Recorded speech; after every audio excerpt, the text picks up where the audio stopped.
So to help us dive into this conversation, joining us up on stage is a very comprehensive set of panelists. Please join me in welcoming Mr. Manoj Kothari, Vice President, Global Demand and Supply Organization from Zydus Wellness. A very warm welcome to you, sir. I would request you to please join us on the stage and kindly have a seat at the dais. Let's welcome Mr. Rohit Sharma, Chief Supply Chain and Service, Croma. Thank you so much for joining us here. Mr. Venkat Venepally, Vice President, Integrated Supply Chain from Mondelez, India. Mr. Yogesh Dhingra, Founder and CEO, Smartr Logistics. Ladies and gentlemen, please keep your hands rolling as we welcome our panelists on the stage. Dr. Ashvini, Founder and CEO, PROZO. And Mr. Vishal Barnabas, Vice President, Consumer and Manufacturing Business, Mahindra Logistics. And now to bring out all the perspectives, joining us up on stage is our moderator, Mr. Ajay Nair, Leader Supply Chain Transformation, PwC India.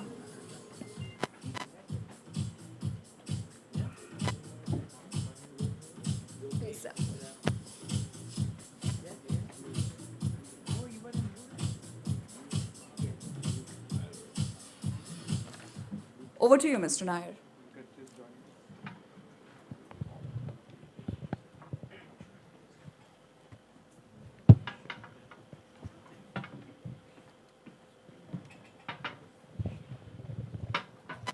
Thank you so much, sir, for joining us here. Please have a seat.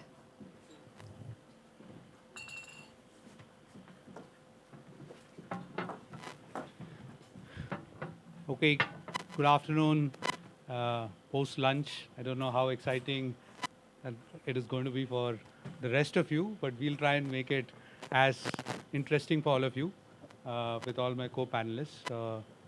So I think the topic that we're going to discuss today with all my co-panelists is focused around the big growth that we're seeing in e-commerce, D2C, and supply chains which have evolved with that and the implications of all of that.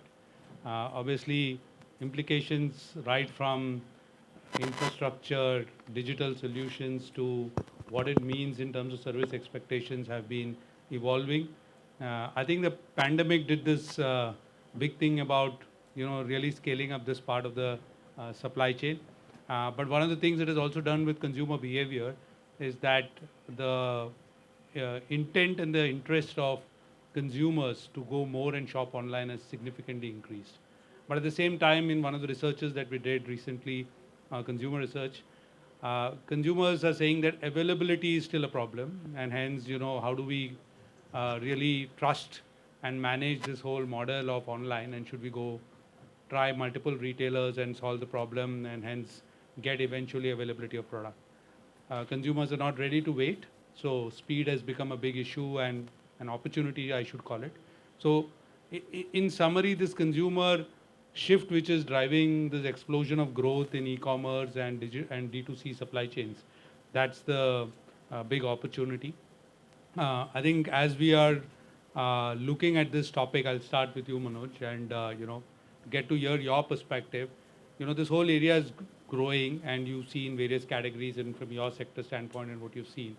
How are you seeing service expectations, and how are you seeing challenges and opportunities in the future that supply chain needs to address this big growth opportunity? Yeah. Hello. I represent company known as Zydus Wellness. It's a pure consumer company with brands like Complan, Glucon-D, Sugar Free, etc. So it's pure FMCG in that space. We are a little bit complex company where we do have both ambient and the cold supply chain. And, post-COVID, I think each and every company, the share of modern trade and e-commerce keeps on growing. And, consumer wants more and more. So as a consumer, we want everything. We want best quality product at optimized price, agility. At the same time, the cost to serve should be the lowest, and that is what organization needs. And as we keep on evolving and we keep on growing as a company, it's very important for us to do the things right.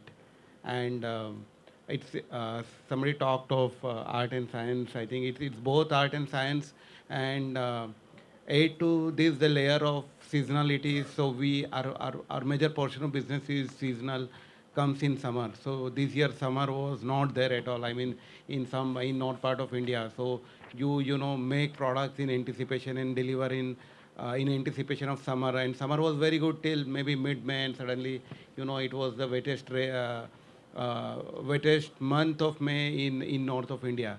So and again, summer came back. So from a supply chain angle, everything stop, start making product available. It's a big challenge. So if you make more, then it goes in a discount. If you don't make, then you miss the opportunity. So I think more and more data centric approach, and not only, I mean, people are obsessed with the data. Data is input, but lot of wisdom should go in terms of taking decision. Otherwise, either you as a company uh, you will have too much or too little. I mean, that's a pendulum. It will. So that's my opening remark. Thanks. So I think data is critical, is what we hear from Manoj. But I think Rohit, your thoughts on this whole topic? Yep. So, hello everyone.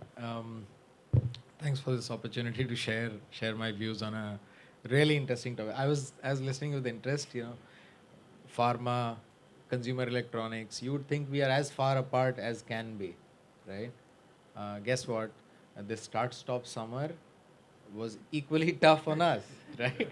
I mean, 1 week you just couldn't enough ACs in stock, and then the next week nobody wanted them, right? It's like Indra Bhagavan was playing chess with us, right? And I say and I think fundamentally what we are talking about is, hey, the weather has always been unpredictable, right? You carry an umbrella with you just in case, right? I think supply chains need to start thinking about that umbrella, right? So. And in one of the older publications, it might not be very fashionable these days, but Dranella Meadows, talked about systems, and she said one of the biggest points of leverage that you have in a system is the buffers that you build in the system, right? It's becoming very fashionable these days to say, let's have everything just in time.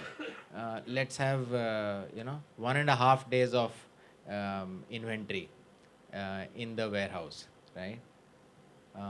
All I can tell you is the more the years roll by, the more the number of mistakes that you make every year, the more your learnings, right? I'm dead convinced that having a judicious buffer is like carrying an umbrella in the month of May, June, and July. You must always do that, right? So think about judicious buffers, and this extends. You can put artificial intelligence to work, right? And maybe, just maybe, right? Artificial intelligence may someday be able to predict exactly how many ACs will Croma sell in Delhi on 23rd of June, right? Maybe, right? I have my doubts, right? No AI can actually get that deep into a consumer psyche, right? There's a very good chance that these learnings can predict the total number of ACs sold, right? But at a specific outlet, no way, right? And therefore, building these backup reservoirs, right? How do cities supply water to all their citizens, right? We had a wonderful session by Mr. Angelo George, the Bisleri, CEO earlier. You have to be within arm's length, right? For Bisleri to be relevant, they have to be within arm's length when you're feeling thirsty, right? But to be able to get to that point, right? So much, planning needs to get done. Well, imagine a situation where every shop that you walk up to has the exact counted number of bottles of Bisleri, and then suddenly one group of random tourists, right, free spirits, decides to make a stop and says, hey, let's pick the water bottles from here itself. Why wait until we reach the hills?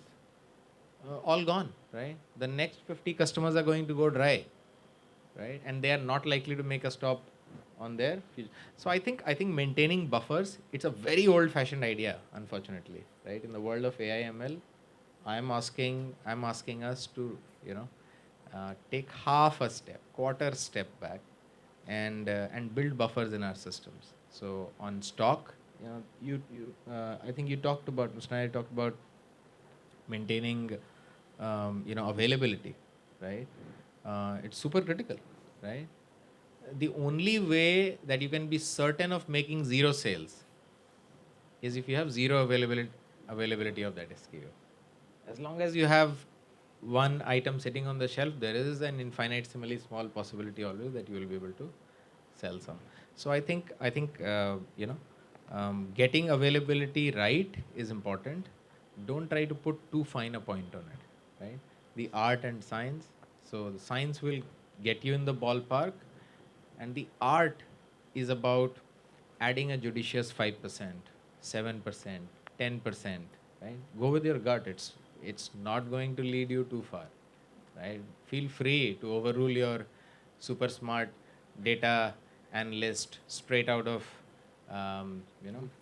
yeah, I mean, I went to B school, so I don't want to curse B schools. But yeah, I mean, we used to be much, much more sure of the world. When you're fresh, office data is telling this, right? And I have a 3% variance. I think using experience, using judgment, very, very critical. But I just want to end with one more point, right? In this world of uncertainty, you are better off moving your stock as close to the customer as possible, right? There's no point sitting with stock in Nagpur, right? Who in the supply chain has not, come across or had this brilliant brain flash that having this one mega DC in Nagpur will serve all of India, right? All of us, right? Common folly. And I think conventional wisdom tells you keep your stock close at hand, keep your stock where the customer lives, where the customer goes, right?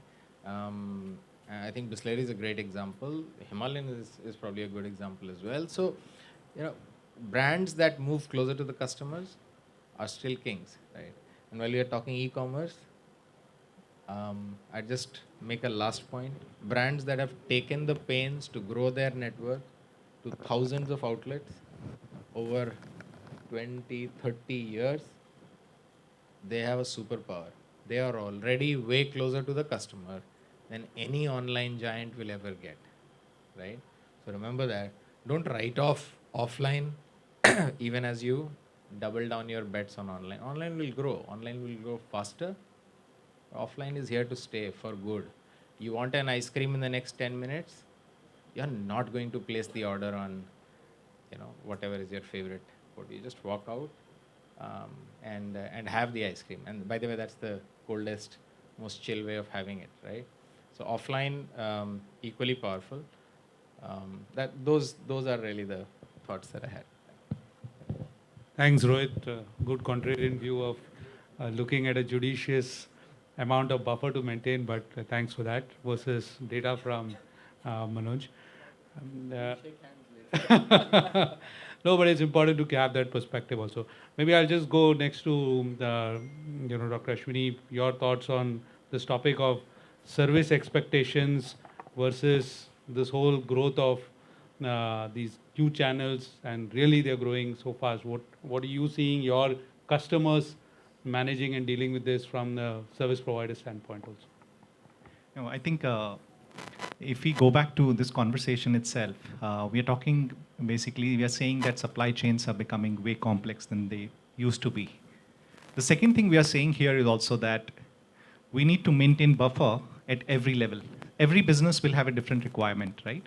In certain non-perishable use cases, you might want to keep some buffer inventory. In case of extremely low or less shelf life cases, you may not have that privilege as a business. But basically, what we are saying here is that every business has its persona just like a human being. Their needs are different. Ecosystem is getting complex at large. I don't think anybody in this room has a contrarian view to that. If you go back just a couple of years back, we had a couple of demand channels. We would go to offline stores, buy from Amazon, Flipkart, and pretty much we were done. If you look at today, actually on your fingertips, you can count more than 20 demand channels. When those demand channels are coming in, whether we are as a business, we are relevant or not relevant, but there's certain degree of FOMO that sets in. Hey, I'm not selling on this platform. What do I do? My supply chain, should be also participant in this particular demand channel. So there is a complexity that is happening at a demand channel level, right? Even within offline bit, what we are seeing when we are talking to our customer, and I don't come from supply chain background. I'm a medical doctor who my friends call me that I'm a supply chain doctor now, right?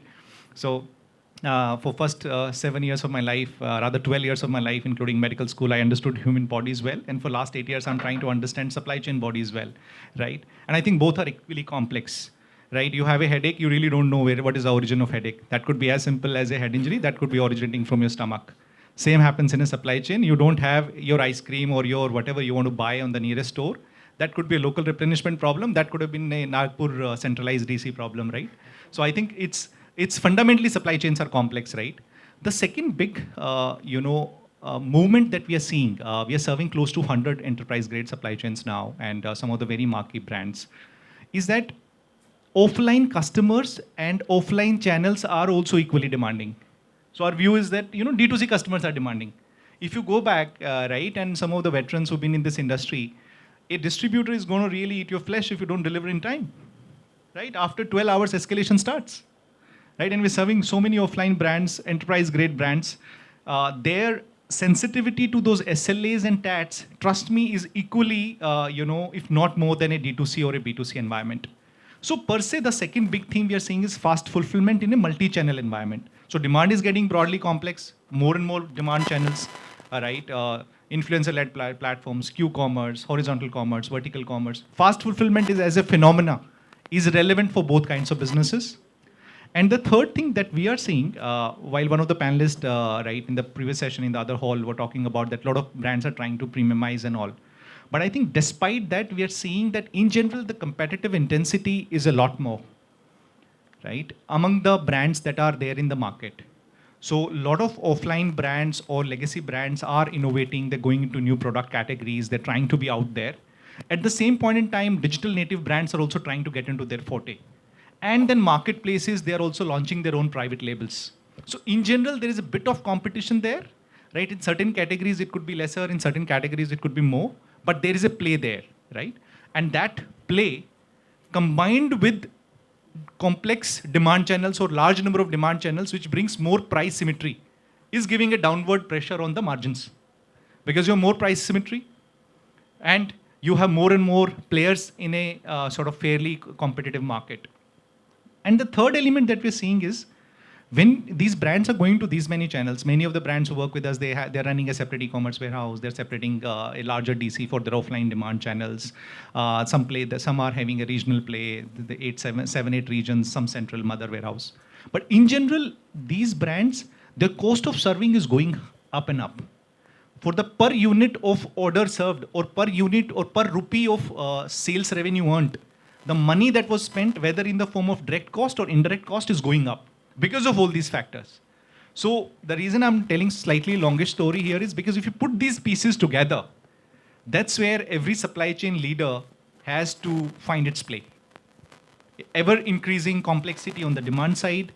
Fast fulfillment is an ask from all demand channels, right? That could be originating from a need or a desire, and increasing cost of customer acquisition and increasing cost of serving that acquired customer. All of these things are fairly complex. They're giving a lot of pressure. We believe that future supply chains, right, will have to factor in all these three factors and then have their strategy in play. Of course, they will have certain views. Some would like to play more aggressive. Someone would like to play a little less aggressive. But that play has to be established. And in that context, what at least a lot of business, if you go back to the US and other more slightly mature markets, India has its own innovation potential. But in certain elements, we can learn probably from there. They have created those distributed pay-per-use networks where me and Venkat, we were talking, right? And we said, why can't I keep whatever stock I want to keep, right? And pay only for that. So while this looks like a very age-old concept, and many brands are maybe using it already, but trust me, you can use more and more of it. Why can't your mother warehouse be on a pay-per-use? You can build resilience. You can run 3 lakh square feet also on a pay-per-use. It can be part of a larger 5 lakh square feet. You can build buffer as much as you want. You can keep a 30% peak buffer, 40% peak buffer, whatever seasonality has been there. You can keep moving closest to your customers. So I think in general, the future supply chains and a lot of businesses, the businesses that we are interacting with, they mesmerize us all the time, the kind of innovations they're thinking about. They look very normal on the front. When you go deeper, they're so innovative, right? They're already thinking about common pool of inventory, being close to their customers, saying, okay, give me 1,000 pallet positions in Kolkata. I want to run an experiment. If it's successful, I'll give you a long contract. But let me do it for 6 months. Again, being very, very close to the customers. So I think the future supply chains will have to be more agile. They have to be more cost effective to beat this pressure in the market. They have to bring more visibility so that they can genuinely plan their replenishments better, right? I think that's what the future that is we foresee. Thanks, Dr. Ashwini, very comprehensive. I'll request Yogesh, if you could share your thoughts on, from a service provider standpoint, as you look at this whole space, what are logistics and express players doing at their end to address this opportunity, and what capabilities are you looking to build as you move forward? You see, from the express logistics standpoint, challenges are far too many. Expectation of the customers is that cost per piece or a cost of logistics need to go down, and real-time visibility is required. Speed need to be improved. There was a time when I think it used to be day-definite culture. Now the culture is time-definite. At least give a range if you cannot be so close. Right. So a lot of expectations are increasing, and more and more digitization is happening. So which means you need to use your various channels, and you need to train your employees, and you need to provide all such gadgets like mini computer in the hand of your last mile delivery or a first mile pickup person. Only then you can reach to those levels. Now attempts are being made, and there is a pressure in terms of the cost, and that's where the concept of asset light comes in. And focus is that, okay, instead of owning assets, can you get something on lease, pay per use basis? I think that is a great development which has happened, which is helping the logistic companies. Today you can get any kind of a software. Instead of you buying the technology, it's on pay per available, pay per call, whether it's the last mile vehicle, whether it's a two-wheeler or a three-wheeler, all that has really helped. So certainly there are focus, there are innovations, there are thought process which are going in by the all last mile or mid mile or first mile players, or all those who are doing three are working together on it. But I think looking at the way the orders are increasing, B2B space handling was not as difficult as B2C e-commerce or D2C space. The growth, what we see, which is happening is close to about 35% YOY on that. And B2B also, I think, has started picking up. It's close to about 18-20%. If one has to look at offline and online, there was a time where in India, we were like below 5%. Now I think online has come close to about 7-8%, and expectation is that it will touch in the next 3 years close to about 25% and become one of the, so there are increases happening both sides. So I think the pressure which is coming in that give us tomorrow, give us today, give us at this time, and keep on reducing the cost. So I think that's the challenge, when it's a double thing which you need to handle. You Well, increase expectations and reduce the cost. I'm seeing a lot of smiles across all co-panelists. I guess all of them agree. I think that is the challenge, but I think also the point that you make about the variabilized business model, that's one way to look at it and think about it. And obviously stepping up what you build as infrastructure and capabilities to kind of help manage that. Right. Yeah, one need to get closer to the end customer. Correct. So end customer in our business is the consignee, right? Correct. Who's placed the order. Now it can happen through the opening more and more service centers within the city, or opening more and more cities, right? Pin code expansion, right? Right. And India is a big country. Correct. And you can imagine if you open a city which is only inbound, you're not generating outbound, the cost of handling that particular city becomes very expensive.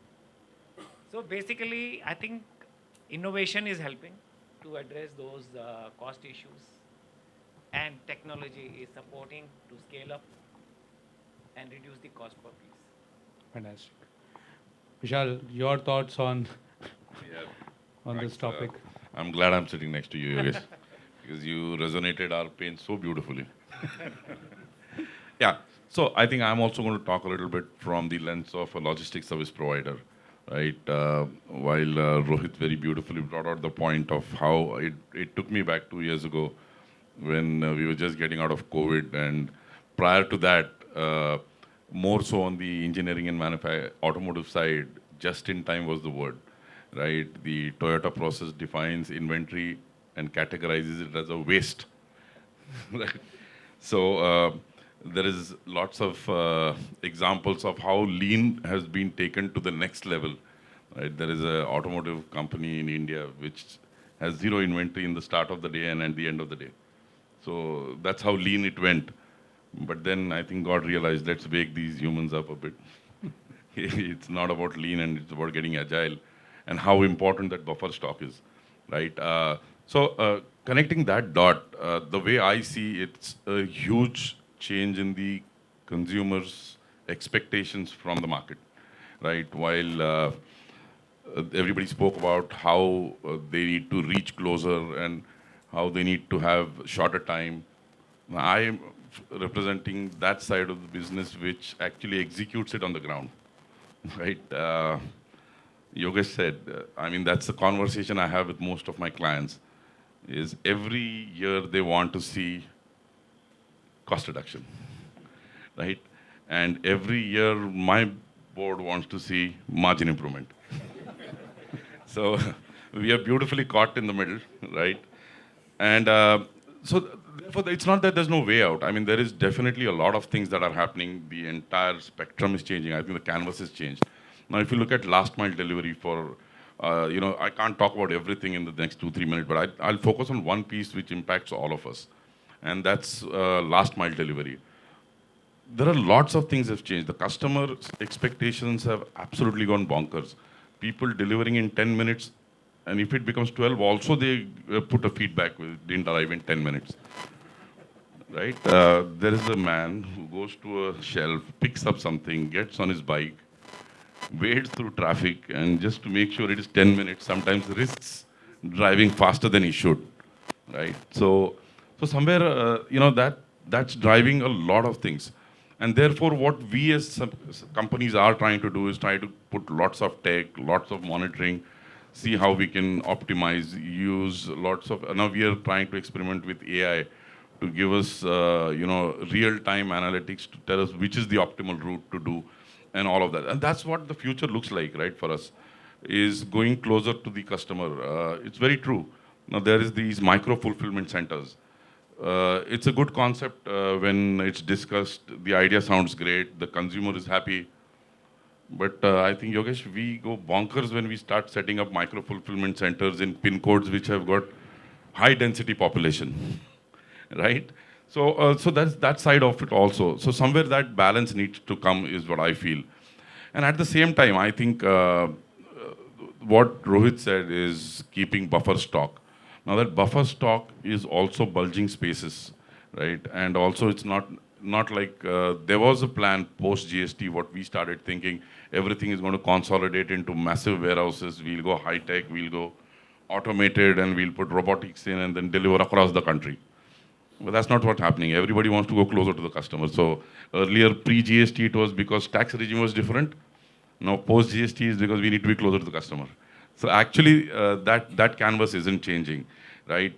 So what we are focusing, there's another thing that I really am glad is happening as a complete shift, is it was very strongly noticed in the automotive side where the focus on process improvement and all was very sharp, because in the automotive side, basically we say supply chains compete against supply chains, right? The product is important, but at the same time, the more smoother a supply chain you have, the better your ability to deliver, because the consumer's one of the biggest expectation is customer service.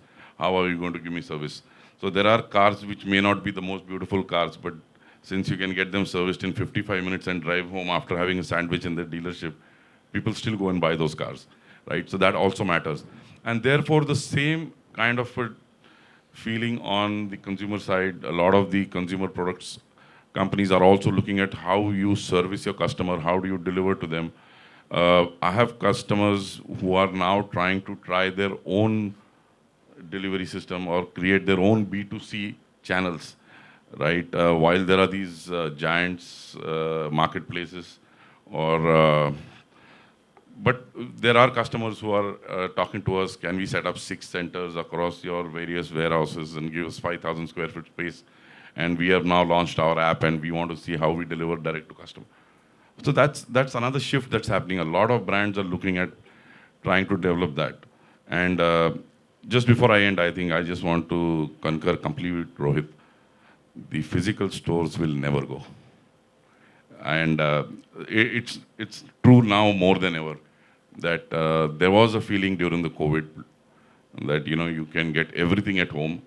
Today, you can get a haircut also at home, but the salons won't go, right? Thanks.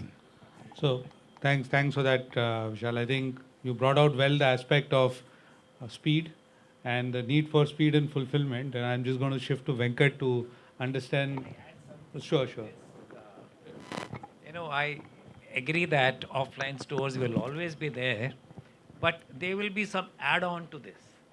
So let's assume that in that vicinity there is a store, and convenience thing has come in so much. So online order will be placed in order to save on the cost. So you will have somebody like, you know, logistics service provider like us will go to that store, pick up and deliver to the end, you know, consignee's place. So there was a concept like in our industry, hub and spoke. So basically that will move away. It will be store, pick up from a store, give it back to the store. Pick All up at that store and has deliver. already started happening. Correct. Yeah, So I mean, it's a good blend thing which can work. If I may introduce the dirty term itself, omni-channel, right? You know, it's here. It's going to accelerate. If you are a business that's been sitting on the sidelines, if you are thinking maybe offline is not my cup of tea, and if you are on the other side and saying, you know, online maybe through other people, right? Let the market think again, right? Think again. Your stores are your new micro fulfillment centers, right? And therefore, all the hard work that we've put in, you know, in fine-tuning the systems that ensure that availability is continuous at the stores, they are all worth gold, solid gold, right? Suddenly, that asset that was, you know, nobody was taking too much of a look at it, right? It wasn't cool. And I'm telling you today, you know, a store that is in stock, near the customer, and somebody can pick and deliver in the next hour, 2 hours, will trump the biggest giants, hands down, day in, day out. There's a premium, there's an extra little bit that the customer is willing to pay today for speed, right? And it's the speed that is cracking new segments open, younger segments, richer segments open. So there's margin, there's growth, And I think you will see this. Yogesh, rightly, completely agree with you. You are seeing the emerge. This is the mega trend of our times, right? The boundary between offline and online is being bulldozed right in front of our eyes. I see it every day. I'm sure you are seeing it as well. Just a great trend. Serving, as expensive a product like a mobile, Right. and as like a shirt or a trouser. Sure. Venkat, I think you're coming from Mondelez. I think probably you know us as Cadbury's, right? As you experience every day, it's no different. Right? We have looked at different categories, different consumers, but it's exactly the same. So we have been growing really well in the last 3 years, but Omni continues to outdo the traditional trade. But let's not forget, right? Omni is on a very small base. So sometimes it can be very deceptive. Sometimes you get carried away and say, yeah, when we look forward, it's still going to be a decent part of the business, but it's not necessarily everything in the business. But I think interestingly, we normally in a supply chain, we always have this term called productivity. The expectations are always higher than what you would have delivered yesterday or last 1 hour. Expectations always continue to raise. And at the same time, there's a business need to deliver that expectations at a better cost and cost. But we have been doing this for years and years and years. It's not that this problem has started yesterday or today. We have been delivering this. It's all about what are you going to do differently tomorrow from then what you were doing yesterday. I think that's where the lot of landscape that we have been hearing about starts changing, right? If you have to deliver faster, you can't do what you were doing yesterday. You have to start looking at different servicing models. You have to start looking at capability of the people, right? If the supply chain colleagues remain in the past world, 20 years back, this is how I used to do, or 2 years back, how this I used to do, is no more relevant to today. If you don't change the capability of the organization to look things differently, and somewhere I think probably we were talking, most of these expectations drives complexity. Probably technology is where it will help to address that complexity, not replace the complexity to an extent, right? That's where your productivity will be driven by adopting technologies. You can't stay away from AI. AI will, but that doesn't mean that AI will solve. AI will give you a precise prediction. But can it bring you up to 80%, and then you bring in, you have a good combination of art and science. So if you frankly ask me, would we run away from this? No. Would we get better at what we are doing? Definitely. We have done this for years and years and years. It's all about how do you do differently as you go forward? How do you get a better collaboration between, it's no more, say when we look at our service partners, we don't look them as a cost partner. We really look at them, what are they going to bring to us to deliver some of the complexity that is coming to us, right? How are they going to bring in technologies which will help to serve our consumer needs? So when we go to the service partners and put the cost, not because that we want to make the money, because our e-commerce customers are saying, hey, I need to improve my margin, you need to deliver at a better cost. I think the value chain continues. As we are all brilliant human minds, we'll always find solutions through it. It's all about speed and better solutions that have to come across. But I don't think consumer will ever go back. He would only be becoming more and more demanding. Right. I think you're bringing it at a good point. This whole service expectation part that we keep talking about and the complexity. But related to that is the whole digital and the technology which is coming to play. Would be useful to hear, Manoj, your thoughts at least on what you've seen and where are you seeing some of the changes in this area of leveraging digital solutions to make the change to solve some of these complexities. So I think when we talk about the supply chain, people are thinking from, primary logistics, etc. But supply chain is always integrated. So it encompasses manufacturing, procurement, and everything. And, I can give some of the examples like addressing volatility in season. So we have a very perishable product. Maybe 9 months, 12 months kind of expiry. And we can't really keep the buffers, because otherwise in the next season either it's completely wiped out or it goes at a 50%. So, and then here supply chain needs to be seen from the angle of even procurement, even manufacturing together, and buffers are created, but not exactly in terms of inventory, but the manufacturing buffer. So it's a distributed manufacturing kind of facilities that are created in the centers where demand variability can be very high, and then you still have a very low finished goods inventory, but your buffers are pretty high on your RMPM inventory. So these are some of the things, but this creates another issue in terms of multi-plant. So it multi-scheduling, multi-planning, multi-manufacturing, and there the role of AI will come more and more in picture. So you have integrated business planning solutions, you have a transport management solutions, you have the entire data dashboarding on one page for the entire organization function, etc. So it's not a one solution. I mean, it's multiple solution coming in together and trying to address a complex problem, because customers after 10 years also they will say, give me, in next minutes at a lowest cost. And we all are consumer in the end, and we want that, and it's not going to go away, and we will go to our service provider, what you can do better, etc. So I think and that's how we will keep on progressing in my mind.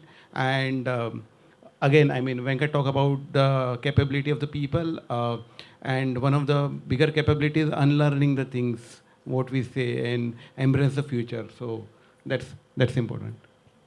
Thanks, Manoj. I think I've been told that the minister is expected in 5-7 minutes, so we may have to cut short. I'll probably go one to Ashvini if you have to add anything on this whole topic of digital solutions, and as you're seeing evolution, any thoughts from your end? Absolutely. So I think adding on to that particular point, if you look at the entire spectrum of the value chain within the supply chain domain, not only this has to become extremely integrated, you brought out that people also need to understand that piece, right? So the skill has to develop. We can create a lot of dashboards, control towers, and state-of-the-art stuff, but if people don't get it, right? They don't get, what does it mean? How do I do the root cause analysis? I'll give you a very small example in our context. So there was a brand we were serving, and we do OTD, order to delivery analytics, for B2B and B2C. And for this brand, the SLAs were higher than what we were expecting. It was coming to 3.7 days for a particular geography. And there's a constant pressure that why it's 3.7 days, it should be, as per the commitment, it should be say 2.5 or 2.5 days. Between 2 and 3, you should it should hit home with the customer. And because we had the analytics, but the person who's trusted with this was not probably as equipped to look at it. So we started diagnosing, there's a warehouse issue. There was no warehouse issue. We said, is there a logistics issue with our partner or any other partner? There was no logistics issue. That partner was delivering on time. Actually, when we went in, it was a pickup issue. I'm saying sometimes these very complex things, because the warehousing team is doing their job very well. The delivery partner is doing a fantastic job. But after the goods are dispatched ready, the pickup is happening after a day. You just solve that piece. So I'm saying sometimes many of these things, when you're looking at digitization, right, I think you have to build these integrated solutions and then also train people. Almost it's like a tandem effect, right? It's like a pillion rider. So they also have to learn those systems to deliver immediate opportunity, right? So I'll cut short my answer because I think you got a message. So, like supply chains are volatile, even this is volatile. So we've got some more time. So fantastic. So I think the other point I wanted to bring out from this conversation, the whole concept of digitization. So Venkat again brought out very interesting point that they don't look at their service providers as vendors. They look at them as partners, right? How can our partners help us in our journey? So while supply chain is a core conversation for any company, but again, for every company, building great products, if it's a product company, and creating demand for that continues to be the core of the core. Everything else is an ancillary piece. They want to be the best at it, but may choose to keep it in-house or not keep it in-house. But fundamentally, if you have a partner who is constantly looking at these pieces, right, is absolutely tech-enabled, fully integrated, and is able to safeguard, their brand, saying that, hey, I'm working ahead. I'm like a cleaning in. I'm also an ex-naval officer, so we used to have advance party. So when you go fight a war, so you'll have someone who will go in, set in everything, and then the main RB will come in, right? So who's actually like a technology advance party for the brand, saying that, hey, I know super apps will come. When they come, nothing, I'm fully ready. I think that comfort itself is a huge comfort to your partners. They're saying, hey, we are with the right partner, right? I think so. the partnership mentality will become even more important as the supply chains become more distributed, as the goods go closest to the customers in most cost-effective manner. And if on the partners, the real pressure is that can they be ahead on this curve? Because please understand, for many of the brands, this is not their core competency they want to invest in. They can do a better job than us, but do they want to do it? That's a question that probably we need to ask. Because they have some other battles to fight, and let them win their battles, and we should serve them, the way they want to be served. We should be future ready. Any partner for that matter, and the supply chain is one of the enablers, and of course there are many other enablers. But yeah. Yeah, Venkat, your thoughts. Just on that conversation, I think it's super important when it comes to technology. We have learned it very hard way. We get very excited with technology and great tools. When we bring in them, we realize we don't make anything out of it. They get archived over a period of time. We have realized over a period of time, it has to be the other way around. You need to understand your business need and use technology to solve for it. It's not other way around. That is where partnership becomes super critical. Because we get to, there are 100 people, I have this tool, but I don't have any business need, or maybe I don't even know whether it is relevant for me. Right? We get bombarded with, we can do this for you, we can do this for you. But the challenge is, is that my business problem? Because everybody serves a different, for us, cold chain is super critical. For somebody, shelf life is super critical. So somewhere I think this whole partnership concept has to get much more stronger, especially for manufacturers like us, will be more and more relevant, because then we can partner the business needs and ask people who are good at technology to come up with technology solutions. It's not the other way around. You find a technology and say, go and force fit into a business need. Because then they're not marrying together. It's an arranged marriage which is bound to fail. Venkat, you're speaking music to the ears. I don't know. Just one point. Sure. Sorry. I think Venkat, thanks for using the word partner. I think that's where, as logistics service providers, we are now trying to progress and understand the importance. I mean, this industry has been looked at in a very different manner in the decade ago. Right? But you're right. Unless we really understand this is a partnership and we don't understand the problem that needs to be solved, this is impossible to solve. And he mentioned a very important point. Obviously, you have bigger battles to solve. And this is for us to solve, right, as a logistics service provider. Just one data point, just occurred to me when I was listening to everybody. There is a measure that we have called as affluent households, which is currently around 12 to 14% of the GDP that we say. And most of this affluent household is concentrated around the tier 1, tier 2 cities.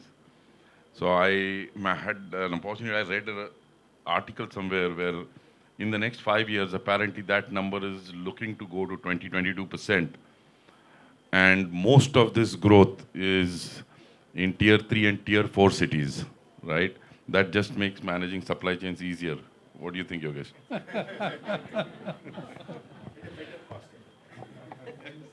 I think further to the point of partnership, the time has come where the new age logistics service providers, they when go and meet the customers, apart from the normal vanilla products, basically the focus these days is what are your pain points?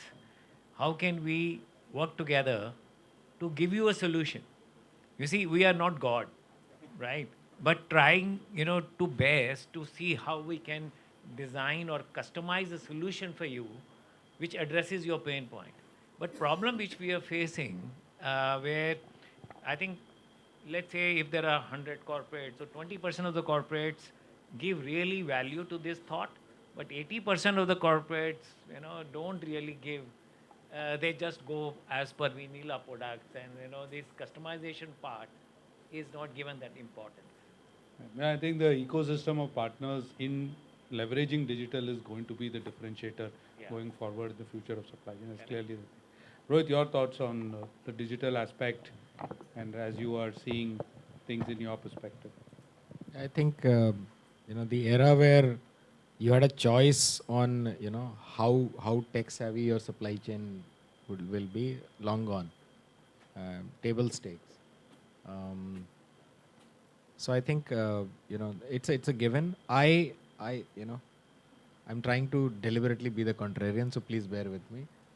Um, and I've turned this way recently. I was really excited about what AI could do on dynamic routing. Right, we are in the business of shipping large appliances as well as small. Large appliances shipping is really expensive, and so getting the routing correct is critical. But you know what? And you can independently validate this. It's actually almost even Stevens getting getting an experienced person doing the routing for you physically, and getting an AI solution to do it for you. And you factor in the costs of all the errors that will be made by this end. That's roughly equal, right? So I'm saying all I'm saying is, there is this big chat GPT thing going on right now, and I love the answers that it provides, but we need to ask it the right questions, right? Is all that I'm saying. And I think there's this early stage premium that is being demanded, and in some cases being paid. I would say not letting go of our good old negotiation instincts in this time, and just holding on and saying I'm not missing the bus or anything, right? 6 months, we have a great business, most of us, right? We are going places, we are growing, and another 6 months down the line, it's kind of like Moore's law inverted. The cost per compute for AI is going to come down. Right. It's not going to go up. Don't lock yourself into these massive, or very long-term contracts. That's at least my recent realization. I mean, this is from a technology enthusiast, right? But taking that glam side out, I mean, there is no other way to do demand forecasting, for example, right? The systems have become so complex that no number of human beings can substitute one good program, one good piece of software. I think the other pieces, just putting great products is one part. You now, even as a supply chain professional, you need to start to become familiar with terms like, what's your APIs performing like, right? What's the lag? How many nanoseconds? Because when that starts flipping, you start sweating, right? Suddenly that one scan, which was giving all the information in 1.5 seconds, is making you wait for 30 seconds.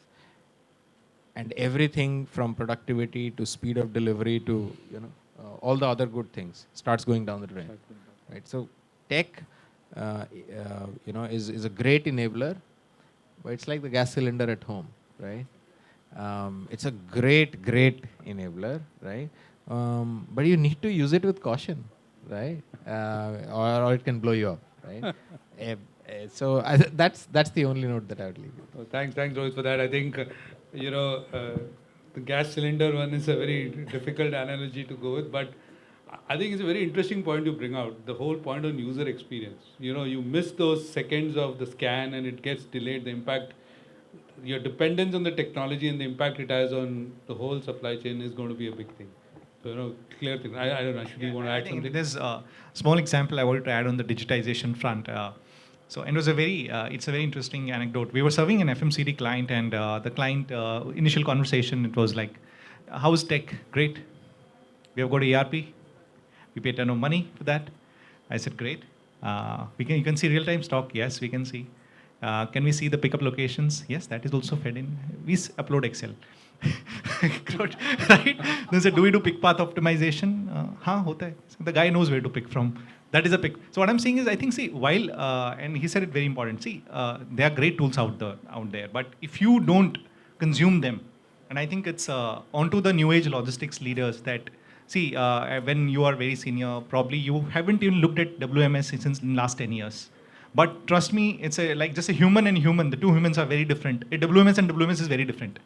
So an ERP and WMS is also different. And WMS and OMS is also different, right? So you will be amazed in the conversations.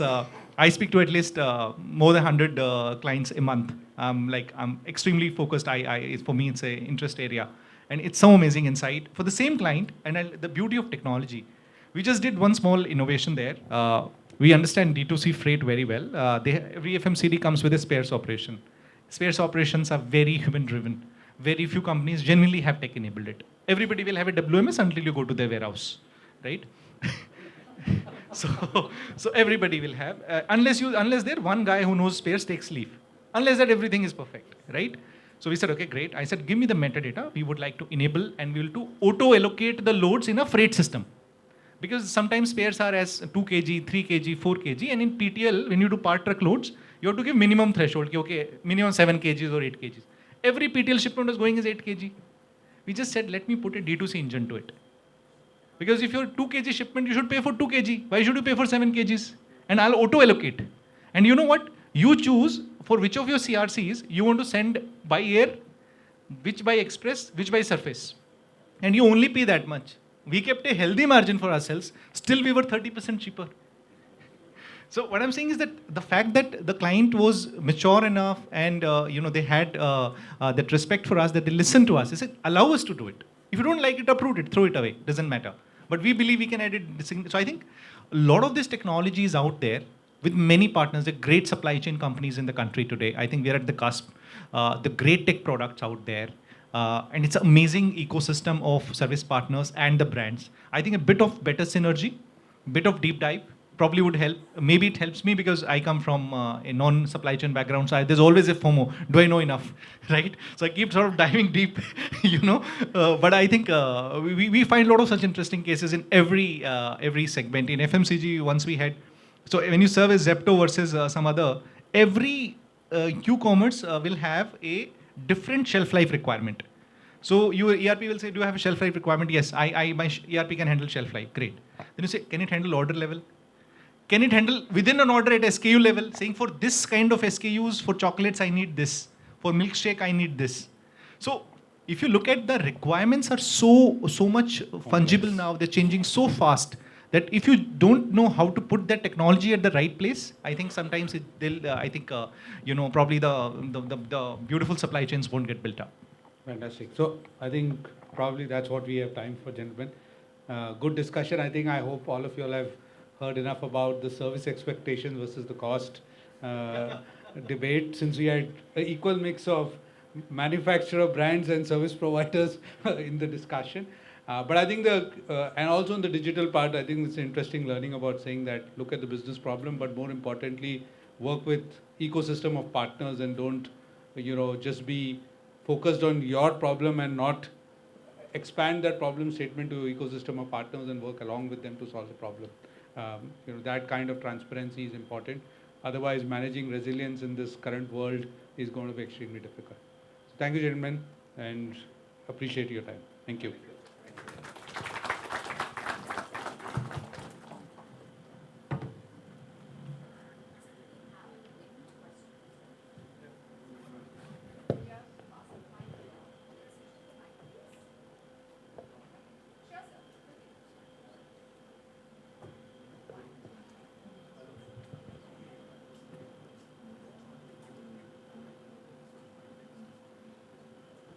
Hello.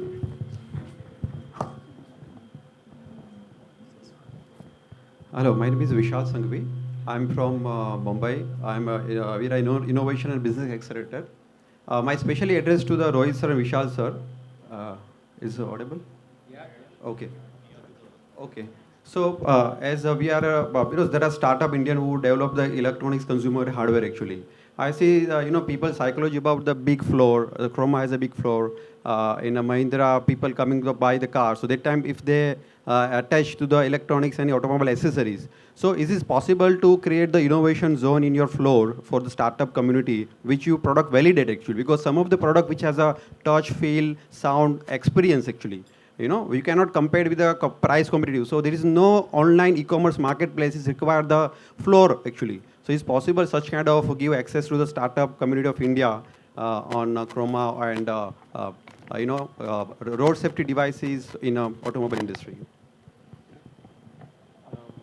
I'll quickly settle the Croma side. So, we are actually, and thanks for asking that question. It's a very legitimate expectation. The beauty of the ask is, it also helps us give one brand new reason for customers to walk in to our store, right? So we are always on the lookout for something that's telling customers come explore, come visit us once more. So I think, just to give you one data point, I'll not, there's this brand which has gone really mainstream in India, and it is a startup. It's in the audio space. It's a startup. Its founder was recently seen on a very popular startup show, right? So I just don't want to take the name. We are one of their largest sellers. Thousands, right? So and we bet on them when they were really just getting started. Number of such examples. I just picked the one that you'll be able to relate to. We are committed to this, right? In fact, in some of our flagship stores, you will already see beginnings of this. There's a tech arena of sorts, where people are just welcome to come and play with us, right?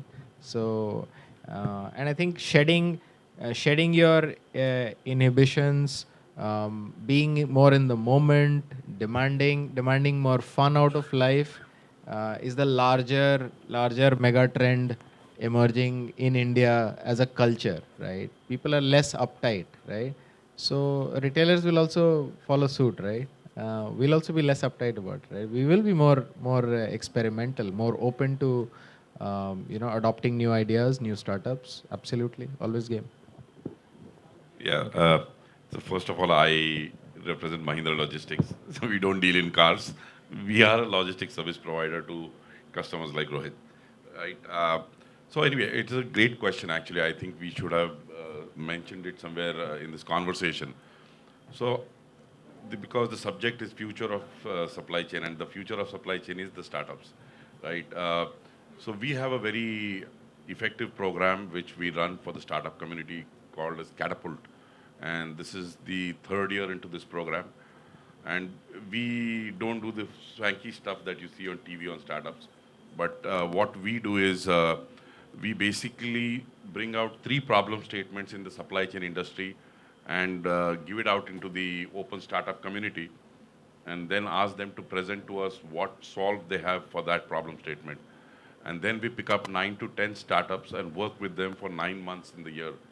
And what we do with them is we give them an opportunity to execute that in one of our operations in real time.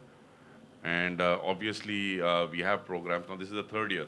So I have got commercialized some of the programs that we ran in the first year. And so there's a lot of things that are happening, right? And that's how the supply chain is going to improve. So we've experimented with drones doing inventory in a 4 lakh square foot warehouse.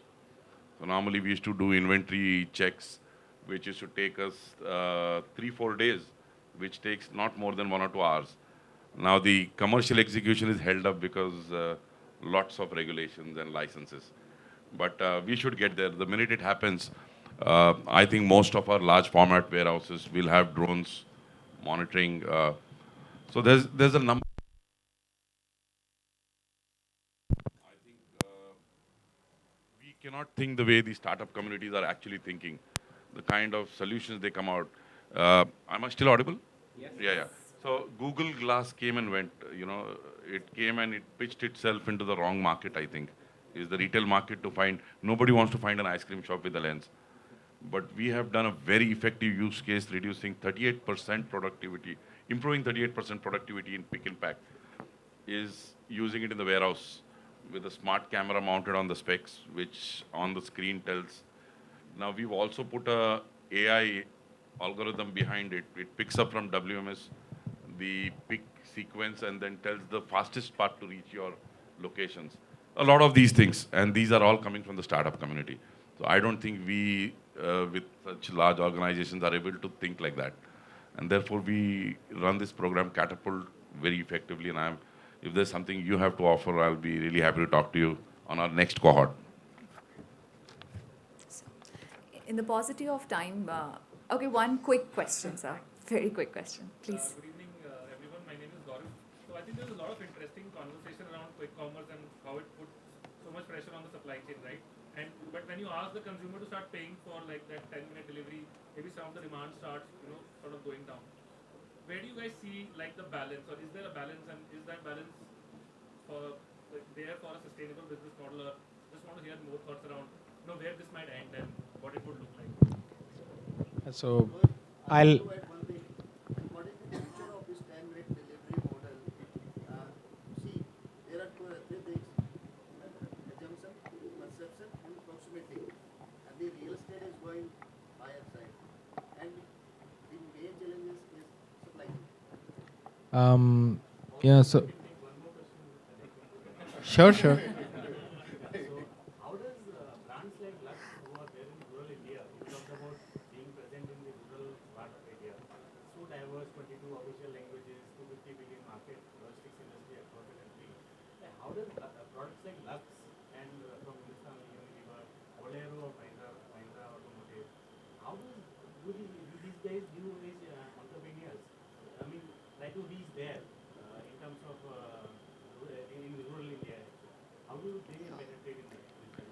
So, I'll come to this one. I'll come to maybe there are better colleagues, better qualified colleagues to answer your question. But I'll take the quick commerce one. I have an honest admission to make. I was there when quick commerce really started in India, right? So the plan for a 10-minute delivery, the Gantt chart, right? I'll still have it somewhere in my. I was working for Grofers back then, which became Blinkit. There are several myths about quick commerce, right? Myth number one: quick commerce is really expensive to do, right? Let me bust it, right? You need really small dark stores, right, in a back alley. So you're not paying full retail rentals there. Yeah? You're paying typically 1/2, 1/3 of high street rental or main street rental. So it's not all that expensive, number one. The stock is churning so fast, believe it or not. I mean, I've run this system myself. We used to do 4 replenishments a day, 4 times, the same vehicle, doubling back and forth. Now, in order for you to do that, you need to think one step further ahead and put your warehouse close enough to the city, right? So I'll take an NCR example. Don't put your warehouse in Jaipur, right? Oh, some people have gone half the way there, right? So, but in a quick commerce warehouse needs to be, somewhere in Gurgaon, maximum Sona. You can't go further out, right? Don't go to Kundli for heaven's sake, right? So I'm just, just an example. Then, so that's one myth busted. It's not terribly expensive if you're smart about it, right? The same vehicle doing 4 trips. My colleagues will tell you, transportation cost is a function of, how many trips per day can you extract, right? When you run 4 trips, typically your costs come down to about 1/3 of where you were, right? That's how you break cost. See, it's a fun problem to solve, right? Quick commerce is it's a complex problem. Yes, you're optimizing more variables than usual, but I'm telling you, you put 10 smart, young, B-school grads at it, and they will solve it better than probably we solved it the first time round, right? How do I know? We scrapped our own solution as we went along several times over. So I think, it's not terribly expensive, is what I'm saying. The other thing is you need to keep in mind is you're getting so close to the customer that your last mile cost actually starts bending down. I'll take the 10-minute part, right? I think the 10-minute piece is, someone in the community said it's cocaine, right? It's dope. Seriously, it's dopamine, right? At the very least, right? So when you get something that fast, you have an emotional reaction to it, right? यहीं corner पे ही खड़े रहते हैं क्या मेरा order लेके पहले से? How can you get to me so quickly? I think so. And what it does is, over a longer period of time, once you've gotten used to getting your morning milk in 10 minutes, you are never going to go through the anxiety of, अरे 10:30 बजे से पहले, whatever your favorite service हो उसमें लगाया नहीं, अब तो मुश्किल हो जाएगी, right? You're anyway never going to the milk booth these days, right? So this habit creation, habit formation is very, very strong, right? Why I'm referring to this is, once you become addicted to something, right, there's an addictive element to quick commerce, right? I want it, I get it. And when the gap between desire and fulfillment becomes this small, and you get used to it repeatedly, right? Then when the price starts climbing, right? There was a common myth in India. All of us, including me, we used to subscribe to it. The day you stop free delivery, demand will drop by 70%, right? Thankfully, I lived long enough to see the other side of that. We put a delivery charge, and the customer gave us a thumbs up and said, yeah, and this is valuable. Yes, demand dips 10%, 20%, 30%, and then the demand comes back, right? I think, I hope, I hope this is not taken as an adverse comment on ITC, but anybody who's in the business of making cigarettes, right, would tell you, price is just a number, right? The guy needs his fix, right? Instant commerce is an addiction, right? I'll flip sides, go to becoming a consumer activist, and I'll tell you, it's use it, but prudently, right? But the more you feed this beast, the more it will consume you in the end, right? It's not too great for the planet. Let's remember that as well, right? You have one human being, giving you 20 minutes of his life for what? A packet of chips and some Coke, right? For heaven's sake, right? Start, at least try to minimize it to one order a day, right? Don't place 3 orders, 5 orders, right? When you do this, why am I saying this? The consumer also has a role to play. If you're prudent, and if we are actually using it for what it's meant to be, right? You will not end up, paying too much of a premium for it. Over a period of time, today, I think the norm is, you are paying somewhere between 10 rupees to 20 rupees, and then every time it rains, there is a rain surcharge of 15 rupees, right? The other day, I was ordering something for 150 rupees, and with delivery charges came to 200. It's increasingly beginning to look like a Swiggy Zomato order. On the invoice side, I'm saying, right? You are feeding it. We are feeding it. As customers and as people on the business side, we were trying to accelerate it. The great thing to quick commerce, it gets the skeptics to move. It gets people who are not excited about online, really get excited, right? It's a dopamine hit at the end of the day, right? So you got to acknowledge that. Overdone, toxic for a business. And if wishes were to be horses, right, and we were all to ride them, then I would say, if all of us could settle for the 30-minute model, right, or the 40-minute model, from a logistics, from a supply chain perspective, it's heaven. I can start clubbing orders, right? I don't need to send 4 riders to the same apartment block within an hour, right? I can send 1. And you will be the beneficiary as consumers, right? You will get only a 10 rupee delivery charge instead of 40, right? So this will settle down. This is not going away. It's a real use case for consumers, right? That's kind of my take on quick commerce. So for the hinterland, we are completely out of time. Sorry, Yogesh. You just have to stop. Thank you. And for other questions, please offline. Yeah. Thank you so much. Yeah. Thank you. Thank you so much for a great discussion. I would request all the panelists to kindly stay back, and I would invite on stage Mr. Manu Goyal, Chief Product Manager, ETH, to kindly felicitate all the panelists on the stage for giving us their time and sharing their knowledge and expertise with all of us. Thank you so much for sharing all the thought-provoking insights. Ladies and gentlemen, you are requested to be kindly seated as we have our next panel discussion lined up as well. And please put your hands together as we felicitate all our panelists. Mr. Manoj Kothari, Mr. Rohit Sharma, Mr. Venkat Venepally, Mr. Yogesh Dhingra, Dr. Ashvini, Mr. Vishal, Barnabas, and our wonderful moderator for this session. Please put your hands together for Mr. Nair.